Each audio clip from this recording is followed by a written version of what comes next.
အားလုံးပဲမင်္ဂလာပါရှင်ဒီနေ့ကတော့ကျွန်တော်ကကျမကြီးနဲ့ပတ်သက်တဲ့ဆောင်းပါးလေးတစ်ပုဒ်ကိုဖတ်ပြသွားမှာပဲဖြစ်ပါတယ်ဆိုတော့ကပထမဆုံးအနေနဲ့ပြောချင်တာကတော့ဒီဆောင်းပါးလေးကဘယ်လိုလိုမျိုးတွေဖတ်တင်နေပေါ့နော်ဆိုတော့ကဒီဆောင်းပါးကကြတော့အသက်အရွယ်ကြီးတဲ့သူတွေရဲ့ပြီးလို့ရှိရင်အသက်အရွယ်ကြီးတဲ့သူတွေရဲ့ပြီးရင်အဝါလွန်နေတဲ့သူတွေရဲ့ပြီးရင်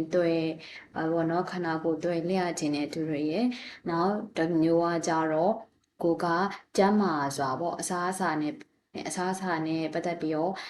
ကျမ်းမာဘယ်လိုမျိုးနေထိုင်တင်လဲဆိုရယ်ဘယ်လိုနေထိုင်ရမလဲဆိုရယ်ဟာကိုသိချင်တဲ့သူတွေအတော်အသိမြော်ပါတယ်ပေါ့နော်ဆိုတော့က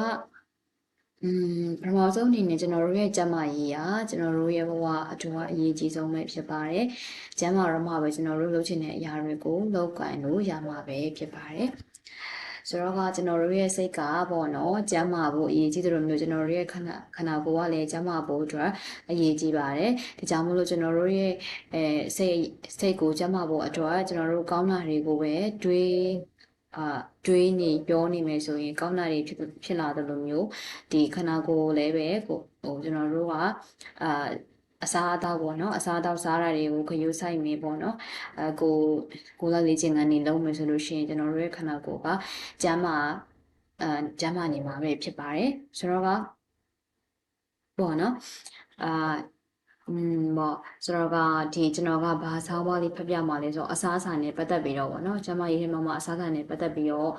့ဆောင်းပါးတစ်ပုဒ်ကိုဖတ်ပြပေးသွားပါမယ်အဲ့ဒါကအသီးနဲ့ပတ်သက်တဲ့ဟာလေးပါ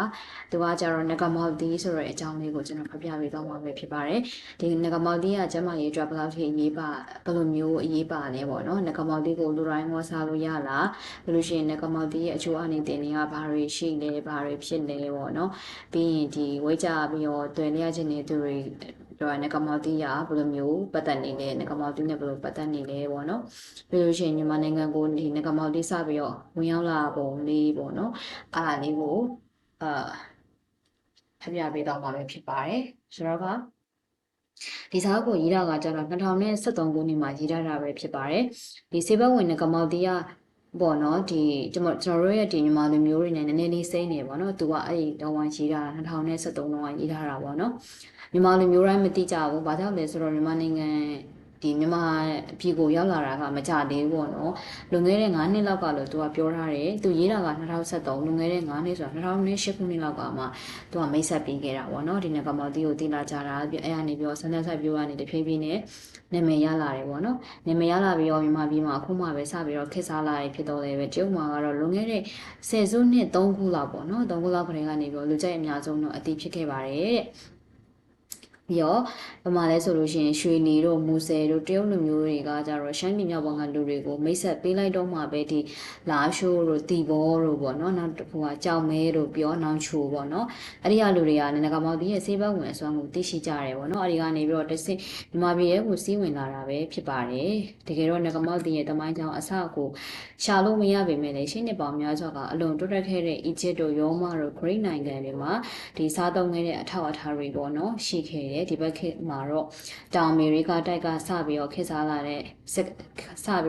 လာရာနေပြီးတော့ဒီစပိန်နိုင်ငံကိုရောက်သွားတယ်ပေါ့နော်အဲဒီစပိန်ကနေပြီးတော့ကမ္ဘာနဲ့ပြန့်နှံ့သွားလိုက်တာမှအရှေ့တောင်နိုင်ငံများကိုပါရောက်ရှိလာပြီးတော့အခုအခါမှာတော့အရှေ့တောင်နိုင်ငံတွေဖြစ်တဲ့ဘယ်နိုင်ငံတွေလဲဆိုတော့တရုတ်နိုင်ငံလို့ရှိရင်ကိုရီးယားနိုင်ငံဂျပန်ပေါ့နော်ထိုင်ဝမ်ဗီယက်နမ်ထိုင်းပေါ့ဒီကိုလည်းပဲအကြီးအကျယ်စပြောလာကြပြီဖြစ်ပါတယ်ဒီဆေးဘက်အလုံးဝင်နဲ့ငကမောက်သီးဟာမြန်မာနိုင်ငံကိုအရောက်နောက်ကျတယ်လို့တော့ပြောလို့ရပါတယ်တဲ့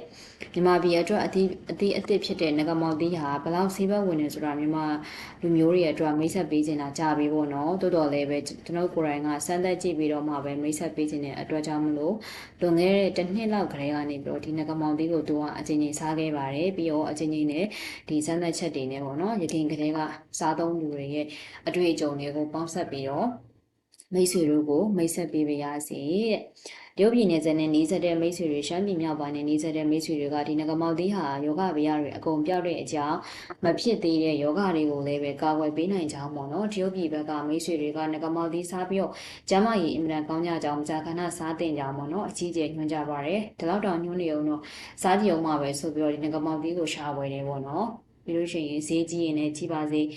ေလူကိုအကျိုးပြုတဲ့အသီးဆိုပြီးတော့ အကျိုးပြုတယ်ဆိုလို့ရှိရင်တော့တမိုးဖြတ်လို့မရအောင်လို့အဖိုးထိုက်တန်နေဆိုပြီးတော့ခံယူလိုက်ပါတယ်တဲ့အဲ့ဒီတော့ကတော့ဈေးကွက်မှာရတဲ့ငကမောက်သီးဟာအဖြူရောင်မျိုးပဲဖြစ်ပါတယ်တဲ့ပြင်ပအခွန်တွေကတော့အလွန်လှပတဲ့အနေအောင်ရှိတော့လေအထက်ကအဖြူရောင်ဖြစ်ပါတယ်ကြည့်လိုက်တယ်ဆိုလို့ရှိရင်တော့မိကိုရောင်ပေါ့နော်အဖြူရောင်သားထဲမှာအမဲရောင်အစိတ်လေးတွေများစွာရုံနှောနေတဲ့အတွက်ကြောင့်မလို့အယောင်ကမှိုင်းနေတာဖြစ်ပါတယ်တဲ့အလဲကကလန့်ခွဲပြီးတော့ဇွန်နဲ့ကလောစားကြည့်လိုက်တဲ့အခါအရသာကတိတ်ပြီးတော့ထူးထူးခြားခြားလည်းမကောင်းပါဘူးတဲ့ချင်းညွန်းပြုံးနဲ့ချွတ်တူလေးပေါ့နော်တိုးတော်လည်းပဲအစိတ်လေးတွေကတော့ဒီနှမ်းနဲ့ကလေးတွေလိုဝါလို့တိတ်ပြီးတော့ကောင်းပါတယ်စားပြီးတဲ့အခါမှာလည်းရင်ထဲမှာအေးသွားပြီးတော့ရင်ငတ်ပြေတယ်ဆိုတာကိုခံစားမိပါတယ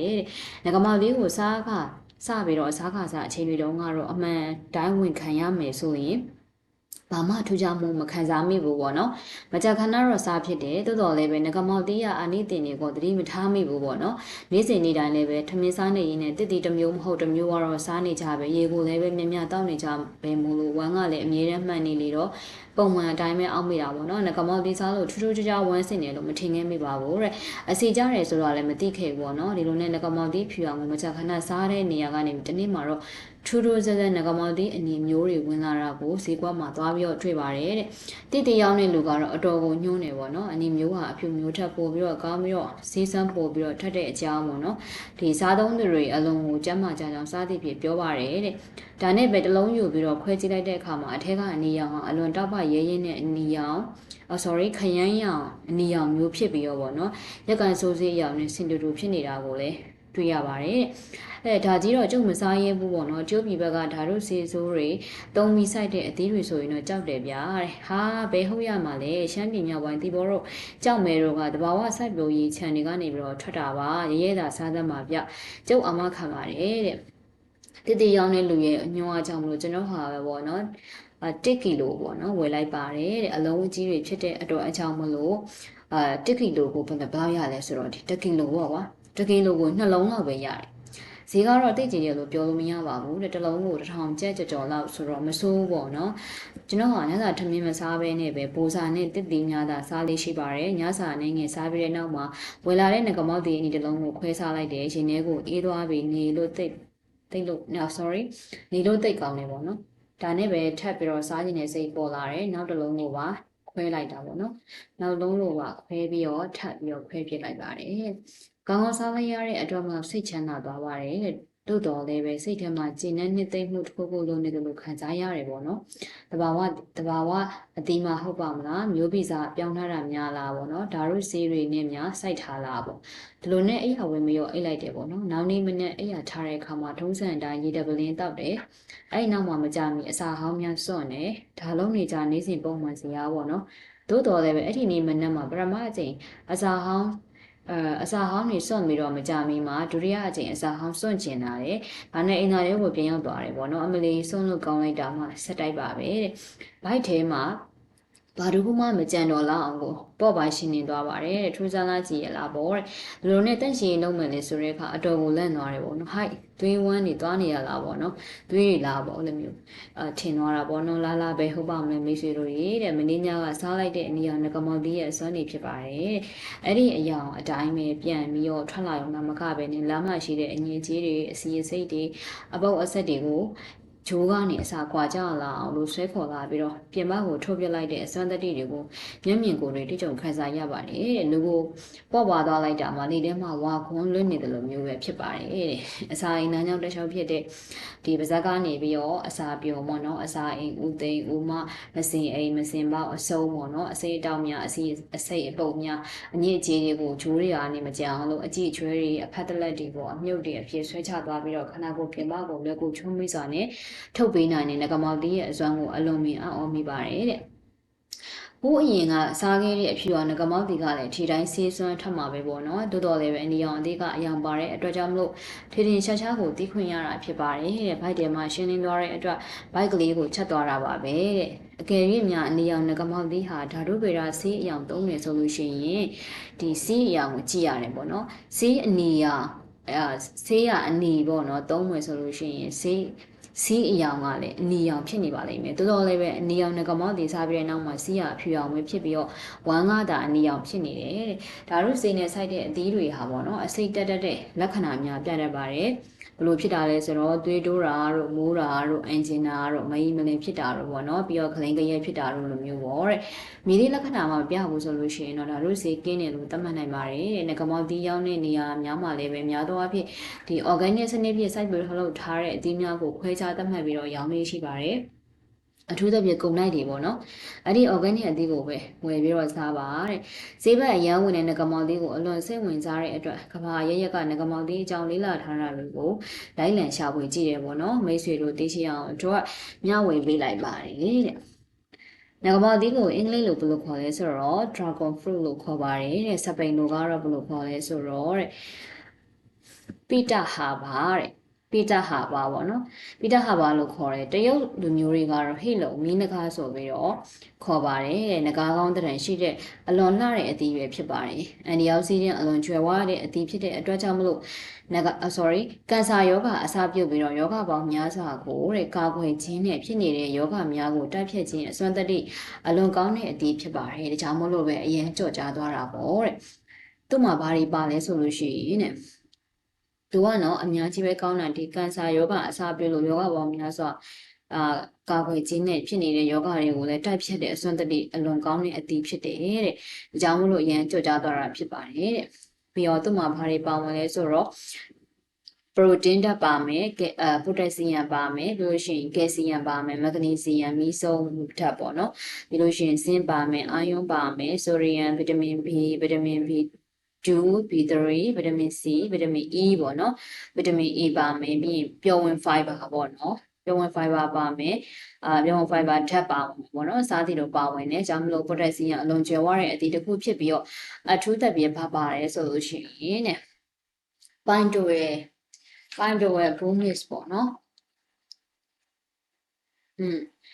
ခေါ်တဲ့ antioxidant action တွေအလွန်ကျွယ်ဝတာကြောင့်မလို့ free radical များကိုပျက်စီးစေပြီးတော့ကင်ဆာနဲ့ယောဂအမျိုးမျိုးကိုကာကွယ်တိုက်ဖျက်နိုင်ပါတယ်တဲ့သူကဘာလို့မျိုးလဲဆိုရင်ကင်ဆာနဲ့ယောဂအမျိုးမျိုးကိုကာကွယ်တိုက်ဖျက်နိုင်ပါတယ်နော်ငကမောက်တီးရဲ့မျိုးရိုးရင်းကိုလေ့လာကြည့်တဲ့အခါမှာငကမောက်တီးဟာခြားသောလက်ပတ်ပင်မျိုးရင်းကနေဖြစ်ကြောင်းကိုတွေ့ရှိရပါတယ်တဲ့ဒါကြောင့်မလို့ခြားသောလက်ပတ်ပင်ပေါ့နော်ဒီလက်ပတ်ရဲ့ဆေးဘက်ဝင်တယ်လို့မျိုးပဲငကမောက်တီးကလည်းပဲဆေးဘက်ဝင်နေတာဖြစ်ပါတယ်။ခြေထောက်လက်ပတ်ရဲ့ဆေးဘက်ဝင်စွမ်းတတိများဟာငကမောက်တီးမှာလည်းရှိနေပါတယ်။အထူးသဖြင့်ဦးရဲကဘက်တီးရီးယားများနဲ့ကပ်ပါကောင်များကိုဖျက်ဆီးပစ်ပြီးတော့အစာချိလမ်းကြောင်းစနစ်ကြီးကိုချုံမွေးအောင်ပြုလုပ်နိုင်စွမ်းကအတူတူဝင်ဖြစ်ပါတယ်။ကိုရင်းရောင်ရမ်းမှုနဲ့အနာများကိုကျက်စေနိုင်ပြီးတော့အတန်တိတ်အနာကျက်စီအဖြစ်တင်စားခဲ့ကြပါတယ်။တရုတ်ပြည်နဲ့ပြည်ပနိုင်ငံများမြန်မာပြည်မြောက်ပိုင်းရှမ်းပြည်မှာစီးကျိုယောဂဝေဒနာရှင်များဟာငကမောက်တီးများကိုဖောဖောတည်တည်စားခွင့်ရပြီးတဲ့နောက်မှာကျန်းမာရေးတွေအရန်ကောင်းလာကြကြောင်းထောက်ခံကြပါတယ်တဲ့ငကမောက်တီးဟာသွေးရင်းဒီတကြားဓာတ်ကိုထိမ့်ပေးနိုင်တဲ့အတွက်စီးကျိုသွေးကျိုသမားများဟာအတက်အကျများများမရှိတော့ဘဲနဲ့ပုံမှန်အနေအထားဖြစ်နေလို့ကောင်းကြတယ်လို့ဆိုပါတယ်တဲ့အင်ဆူလင်ဆေးကိုတဲ့အားကိုးစရာမလိုတော့ဘဲနဲ့ငကမောက်တီပုံမှန်စားပေးပြီးတော့ထိန်းထားနိုင်ကြပါတယ်တဲ့နှလုံးရောဂါသမားများဟာလည်းပဲငကမောက်တီစားပြီးတော့နှလုံးအခြေအနေအလွန်ကောင်းကြောင်းပြောပြကြပါတယ်တဲ့ငကမောက်တီမှာပါတဲ့ပျော်ဝင် fiber အမြင့်ဓာတ်များကသွေးရင်းမကောင်းတဲ့ cholesterol ဒီ cholesterol များ triglyceride များနဲ့ triglyceride များနဲ့ triglyceride များနဲ့အဆိပ်အတောက်များကိုတန့်စင်စေပါတယ်တဲ့အဲ့ဒီအပြင်ငကမောက်တီးမှာပါတဲ့ပေါ့နော် acid တစ်မျိုးကြောင့်လည်းပဲသွေးကို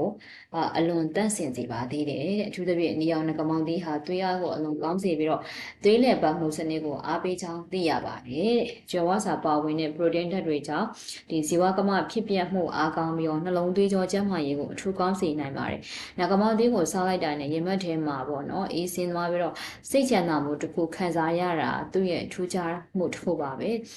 ပေါ့နော်စိတ်ပိုင်းဆိုင်ရာဒီဖြစ်စီမှုအမျိုးမျိုးဖြစ်တဲ့ဒီ stress တို့တောကတို့စိတ်ကြမှုတို့စိတ်ပင်ပန်းနွမ်းနယ်မှုများဟာငကမောက်တီးစားပြီးတဲ့နောက်မှာတိတိတတ်တာကိုတတ်တာချကြောင်းတွေ့ရပါတယ်တဲ့အထူးသဖြင့်ငကမောက်တီးကိုတဝက်စားလိုက်တဲ့အခါရေထဲမှာအေးပြီးတော့ငြိမ်းချမ်းတဲ့စိတ်အစဉ်ကိုခံစားရလေရှိပါတယ်တဲ့စိတ်ကိုပြုပြင်ပေးတဲ့အာဟာရထဲမှာငကမောက်တီးကထိတ်တန်းကနေပြီးတော့ပါပါတယ်တဲ့အခြားထူးခြားတဲ့ယောဂကာကွယ်တိုက်ဖြတ်စွမ်းအားတွေအများကြီးကိုတွေ့ရပါသေးတယ်သွေးတိုးတဲ့သူတွေသွေးတိုးကျဆင်းကပုံမှန်နေထားတိုင်းထိန်းနိုင်တာတွေအမြင်အယုံမကောင်းတဲ့သူတွေငကမောက်တီးမှာပါတဲ့ဗီတာမင် A ကြောင့်မလို့အမြင်အယုံတွေကောင်းလာတာတွေဗီတာမင် C ကျွဲဝါလို့ပေါ့နော်အတွင်းအပြင်အနာကျက်စေနိုင်တာတွေမျိုးပွားနိုင်မှုစွမ်းရည်နဲ့ဇီဝရုပ်ဖြစ်ပြမှုကောင်းစေနိုင်တာတွေရင်ကျက်ပန်းတာ ပိုင်းနာယောဂကိုလည်းပဲတတစေနိုင်တာတွေချောင်းဆူယောဂတတပြောက်ကင်းစေနိုင်တာတွေအည်ပြားကျန်းမာရေးအလွန်ကောင်းနေစားလိုက်တဲ့ဟာရတွေမှာပါသွားတဲ့ပြင်းထန်တဲ့အဆစ်တွေကိုပျော့ပြောင်းပြုလုပ်ပေးနိုင်တာတွေဓာတ်ရောင်ခြည်တင်မှုကိုကာကွယ်ပေးတာတွေကြွက်သားနာကျင်မှုအဆစ်အမြင့်ရောင်ရမ်းကိုက်ခဲမှုတတစေနိုင်တာတွေပြီးလို့ရှိရင်ဝမ်းချုပ်တာနဲ့လက်ကောင်းတို့ green ဂျီနာတို့ဇက်အိုယောဂတွေကိုလည်းပျောက်ကင်းစေတာတွေစသဖြင့်အများကြီးပဲပေါ့နော်ငကမောင်သီးဟာယောဂများကိုတိုက်ဖြတ်ပေးနိုင်နေဆိုတာသူ့မှာကျွယ်ဝစွာပါဝင်နေတဲ့ဓာတ်များ၆တောင်မကဘဲနဲ့သူ့ရဲ့အစားအာနိသင်တစ်ခုဖြစ်တဲ့ခန္ဓာကိုယ်ရဲ့ကအညစ်အကြေးအဆေးပုတ်များကိုပြင်ပသို့ဆွဲထုတ်ပြနိုင်တဲ့တတိဟာအဓိကပဲဖြစ်ပါတယ်ခန္ဓာကိုယ်ထဲမှာအညစ်အကြေးအဆေးတောက်အဖို့အဆက်တွေရှင်းနေနေတာနဲ့အမျှသွေးသားစင်ကြယ်ပြီးတော့ယောဂဗျာများကင်းရောက်ဖို့sorry ယောဂဗျာများကတ်ရောက်ဖို့အခွင့်အရေးမရကြတော့ပါဘူးတဲ့ငကမောင်သီးကအလွန်လှပတယ်လို့မျိုးပဲပေါ့နော်သူ့ကိုစားတဲ့သူရဲ့သွေးသားဟာလည်းပဲအလွန်လှပလာနိုင်တယ်လို့လှပလာနိုင်နေဆိုရဲအချက်ကတော့အမျိုးသမီးများရဲ့အကြိုက်ဖြစ်ပါလိမ့်မယ်တရုတ်နိုင်ငံမှာအမျိုးသမီးများကိုတွေ့ရှိချက်အရာသူတို့ဟာငကမောင်သီးများစားပြီးတဲ့နောက်မှာအလှတွေအရန်တိုးလာကြတယ်လို့ဆိုပါတယ်တဲ့အသားအရည်တွေအရန်လှလာပြီးတော့သူတို့ရဲ့နှကန်းလေးတွေကနေရဲလာပါတယ်တဲ့ငကမောင်သီးကသွေးရကောင်းတဲ့သွေးသွေးရကောင်းပြီးတော့သွေးပါတတ်တဲ့အတွက်ကြောင့်လို့မလှပဲနဲ့ဖယ်နေပါမလဲအဲ့ဒီအပြင်ငကမောင်သီးရဲ့အခွန်အတွင်းသားကိုမျက်နှာမှာလိမ့်ပြီးတော့ပေါင်းတင်ကြတော့တို့ရဲ့မျက်နှာလေးတွေကကျွေရုပ်ကလေးတွေလိုမျိုးတင်းရင်းလှပလာပါတယ်တဲ့ကဲမြန်မာမျိုးသမီးတို့လည်းလက်မနေကြနဲ့နော်တဲ့ငကမောင်သီးဟာအဖြူမျိုးအဝါမျိုးနဲ့အနီရောင်ဆိုပြီးတော့၃မျိုးရှိတဲ့ထက်ကနေပြီးတော့အနီရောင်မျိုးဟာအစွမ်းထက်ဆုံးဖြစ်တဲ့အတွက်ကြောင့်မလို့အနီရောင်မျိုးကိုရှာပြီးတော့စားစေချင်ပါတယ်တဲ့စားတဲ့အခါမှာလည်းပဲနှမ်းလို့အစိတ်လေးတွေကိုအားလုံးကြည်သွားအောင်ပွင့်သွားအောင်စိတ်ရှိနေပေါ့နော်ဝါပေးရပါမယ်ဘာကြောင့်လဲဆိုတော့အစိတ်လေးတွေထဲမှာလူကိုအရန်အကျိုးပြုတဲ့ထက်တွေပေါင်းနေလို့ဖြစ်ပါတယ်အားရပါရစားပြီးတဲ့နောက်မှာအခွန်ရဲ့အတွင်းသားကိုမျက်နှာမှာလိမ့်ပြီးတော့ဝက်ချန်တင်းနဲ့အရေးအကြောင်းတွေဖြစ်ပေါ်ခြင်းကိုကာဝယ်ဖို့လည်းလိုပါတယ်ဘာကြောင့်လဲဆိုတော့လူဆိုတာကျမကြီးကောင်းဖို့တာမကပဲနဲ့ချောမောလှပဖို့ဇွဲဆောင်မှုကောင်းဖို့ကျမပြီးတော့ချိုးရည်တမ်းမြန်ဖို့လူပြိုလန်းစားဖို့တွေလည်းလိုသေးတယ်မဟုတ်လားဆိုပြီးတော့သူကစောင်းပါလေးကိုဆုံးသက်ထားတာပဲဖြစ်ပါတယ်ဆိုတော့ဒီနေ့ရတယ်တော့ပါပဲအားလုံးပဲကျမကြီးကောင်းကြပြီးတော့စိတ်ကျမကြီးလည်းခန္ဓာကိုယ်ကျမကြီးလည်းကောင်းကြပြီးတော့စိတ်ကျမကြီးတွေလည်းကောင်းနိုင်ကြပါစေဒီလိုမျိုးပေါ့နော်အချိန်မှာဒီကျမကြီးဆောင်းပါလေးကိုဖတ်ပြတဲ့အတွက်ဖတ်ပြရတဲ့အတွက်လည်းဝန်တာမိပါတယ်အားလုံးကိုကျေးဇူးတင်ပါတယ်ရှင်တတပါ